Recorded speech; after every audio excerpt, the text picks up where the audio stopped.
এবং গণ অভ্যুত্থানের এই সরকারের কাছে আমাদের অনেক প্রত্যাশা ছিল যে তারা অন্তত গণ অভ্যুত্থানের পরে রাজনৈতিক সংস্কৃতি পরিবর্তন করবে। নির্বাচন কমিশনের পক্ষ থেকেও অন্তত গ্রামগঞ্জে গিয়ে মানুষের সাথে কথা বলা, মানুষকে বোঝানো, আপনাদের পক্ষ থেকেও আমরা এই আয়োজনটি দেখি নাই। গণ অভ্যুত্থান পরবর্তী সময়ে যে নির্বাচন কমিশন গঠিত হয়েছে, সেই নির্বাচন কমিশনের দায়িত্ব শুধুমাত্র একটি নির্বাচনের আয়োজন করা নয়, বরং নির্বাচনের জন্য যে ধরনের পরিবেশ তৈরি করা দরকার সেই পরিবেশের দিকে আসলে মনোযোগ দেওয়া দরকার ছিল। আমার কাছে মনে হয় যে আপনারা হয়তো লিখিত প্রস্তাবনা, আইন, বিধি এগুলো তৈরি করেছেন, কিন্তু সবসময় এই কাগজে আইন দিয়ে আসলে সব কিছু পরিবর্তন হয় না। আমাদের যে আস্থার জায়গাটা ছিল যে আপনারা অন্তত গ্রামগঞ্জে, পাড়া মহল্লায় নির্বাচন কমিশনের পক্ষ থেকে টিম যাবে, মানুষকে বোঝাবে, মানুষকে প্রশিক্ষণ দিবে, সেই কাজগুলো আমার কাছে মনে হয় যে করা হয়নি। আর সবথেকে বড় আরেকটি বিষয় সেটি হলো যে আমরা ইতিমধ্যে দেখেছি যে নির্বাচন কমিশন তারা মেরুদণ্ড সোজা রেখে আসলে কাজ করতে পারছে না। বিশেষ করে একটি দলের নিবন্ধনকে কেন্দ্র করে আমরা দেখেছি 6 মাস ধরে নানান ধরনের গোলযোগ, এই প্রতীক দিতে হবে, না দিলে হবে না, তা আপনাদের উপর চাপ সৃষ্টি করেছে, আপনারা চাপের কাছে মাথা নত করেছেন। আমরা গণ অভ্যুত্থান পরবর্তী সময়ে আমরা নিবন্ধন পেয়েছি। আমরা ফ্যাসিবাদের আমলে নাগরিক ঐক্য এখানে আছে, গণ অধিকার পরিষদ, গণমাধ্যমে আপনারাও দেখেছেন যে কয়েকটি দল নিবন্ধন পাওয়ার ক্ষেত্রে এগিয়েছিল, সেই দলগুলোকে একটিকেও নিবন্ধন দেওয়া হয়নি। এবং যাদেরকে নিবন্ধন দেওয়া হয়েছিল BNM, supreme party, Trinamool, BNP, এই দলগুলোর কেন নিবন্ধন এখনো পর্যন্ত বাতিল করা হলো না? শেখ হাসিনার আমলে ডিজিএফআই যাদেরকে নিবন্ধন দিয়েছে এবং যারা আসলে শুধুমাত্র 24-এর ডামি ইলেকশন করার জন্য নিবন্ধন যাদেরকে দেওয়া হয়েছে, সেই দলগুলোর সাথে কোনোভাবেই নির্বাচন কমিশন সংলাপে বসতে পারে না। আমরা মনে করি এটা গণ অভ্যুত্থানের চেতনার বিপরীত। এই বিষয়গুলো আপনাদের আমরা দৃষ্টি আকর্ষণ করছি।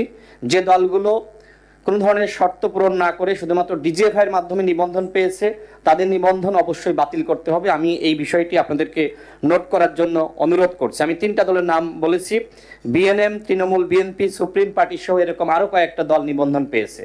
এই দলগুলো শেখ হাসিনাকে ফ্যাসিস্ট বানাতে সহযোগিতা করেছে, সুতরাং তাদের নিবন্ধন অবশ্যই বাতিল করতে হবে। আমাদের দলের পক্ষ থেকে আপনাদের কাছে আমরা লিখিত স্মারকলিপি জমা দিয়েছি কয়েকবার। যারা বাংলাদেশের গণতন্ত্রকে হত্যা করেছে, যারা ভিন্ন মত দমনে সহযোগিতা করেছে, যারা এত মানুষ হত্যার প্রেক্ষাপট তৈরি করেছে, সেই দলগুলোর সাথে নির্বাচন কমিশন কোনোভাবেই সংলাপে বসতে পারে না।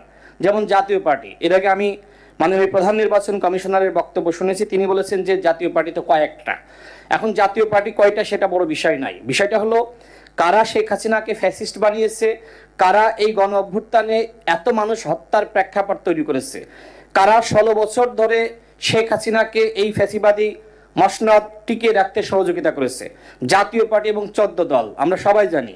সুতরাং এই দলগুলোকে নিয়ে যদি আপনারা সংলাপ করেন, সেটি আমি মনে করি শহীদের রক্তের সাথে প্রতারণা, গণ অভ্যুত্থানের সাথে প্রতারণা। আমার কথাগুলো শুনতে, ভাষাগুলো রুক্ষ লাগতে পারে, কিন্তু গণ অভ্যুত্থানের যে চেতনা, এই ভাষায় কথা না বলে আসলে আর কোনো উপায় নাই। আমরা আপনাদের কাছে যে অনুরোধ রাখতে চাই সেটি হলো জাতীয় পার্টি এবং 14 দল যারা ফ্যাসিবাদের দশর, এই দশরদের সাথে আপনারা কোনোভাবেই সংলাপের আয়োজন করতে পারেন না। আপনাদের কাছে আমরা সেই আহ্বান রাখছি। আমাদের দলের পক্ষ থেকে যে প্রস্তাবনা, আমি সেই প্রস্তাবনাগুলো আপনাদের সামনে আমি একটু পাঠ করে শোনাতে চাই। প্রথমত, নির্বাচনী কেন্দ্রে সিসিটিভি ক্যামেরা স্থাপন করতে হবে, যাতে করে আপনারা এই প্রধান নির্বাচন কমিশনের কার্যালয়ে বসে আপনারা দেখতে পারেন যে দেশের কোথায় কিভাবে নির্বাচনটা হচ্ছে এবং আপনারা তাৎক্ষণিকভাবে সিদ্ধান্ত গ্রহণ করতে পারেন। 2 নম্বরে, প্রতিটা রাজনৈতিক দলের জন্য বাধাহীন গণসংযোগ ও প্রচারণার সুযোগ সৃষ্টি করে নির্বাচনের যথাযথ পরিবেশ তৈরি করা। 3 নম্বর, কোনো কেন্দ্রে গোলযোগ, ভোট কেন্দ্র দখল ও জোরপূর্বক ভোট প্রদানের চেষ্টা করলে উক্ত কেন্দ্রে ভোট স্থগিত করা এবং প্রার্থীর নিজের সম্পৃক্ততা থাকলে প্রার্থিতা বাতিল করা। 4 নম্বর, 2014, 18 এবং 2024 সালের নির্বাচনে দায়িত্বপ্রাপ্ত কর্মকর্তাদের নির্বাচনী দায়িত্বের বাইরে রাখা। 5 নম্বর, সংসদ সদস্য পদপ্রার্থীদের নিয়ে আসন ভিত্তিক উন্মুক্ত ডিবেটের আয়োজন করা এবং বিভিন্ন দলের যারা প্রধানমন্ত্রী পদপ্রার্থী তাদেরকে নিয়ে ন্যাশনাল ডিবেটের আয়োজন করা, যেটি পৃথিবীর বিভিন্ন দেশে রয়েছে। 6 নম্বর, প্রবাসীদের ভোটাধিকার নিশ্চিতে পোস্টাল ভোট বিডি অ্যাপে নিবন্ধনের জন্য বিভিন্ন দেশের জন্য মাত্র 4 থেকে 5 দিনের আলাদা সময়সীমা নির্ধারণ না করে সব দেশের জন্য একই তারিখ দিয়ে অন্তত 2 মাস সময় নির্ধারণ করা। 7 নম্বর, সাংগঠনিক কার্যক্রম নিষিদ্ধ আওয়ামী লীগের পদধারী নেতাদের স্বতন্ত্রভাবেও নির্বাচনে অংশগ্রহণের সুযোগ না রাখা। আমরা আমাদের দলের পক্ষ থেকে এই বিষয়ে স্মারকলিপি দিয়েছি। আমি এই বিষয়টি একটু ব্যাখ্যা করতে চাই।